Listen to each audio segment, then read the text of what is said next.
ఏ గమ్మత్ ఏంటంటే మేము హాస్పిటల్కి పోతామని నిన్న ప్రకటిస్తే జిల్లా మంత్రి గారు ఇవాళ జిల్లాలోనే ఉన్నారట. ఆయన ఆగమేఘాల మీద నేను కూడా మధ్యాహ్నం హాస్పిటల్కి పోతా అన్నారట. అరే జాగృతోళ్ళు వచ్చి జనం బాట బట్టి మేము హాస్పిటల్ పోయే వరకు జిల్లా మంత్రి గారికి హాస్పిటల్ పోవాలనిపించకపోవడం అనేది విచిత్రం. మరి పోన్లే, నేను ఇలా పొద్దున పూట అందుకే పోయొచ్చిన. మరి అన్న మధ్యాహ్నం పోతాడో లేదో గ్యారంటీ చూసుకుందాం. మనం పోతే ఏం చేంజెస్ చేస్తారో కూడా బరాబర్ చూద్దాం.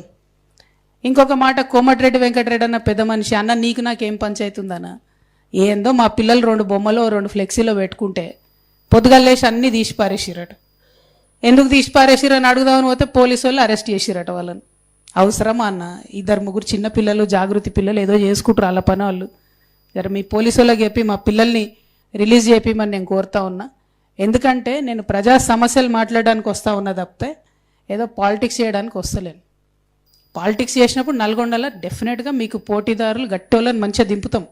ఆ టైంలో పాలిటిక్స్ చేద్దాం.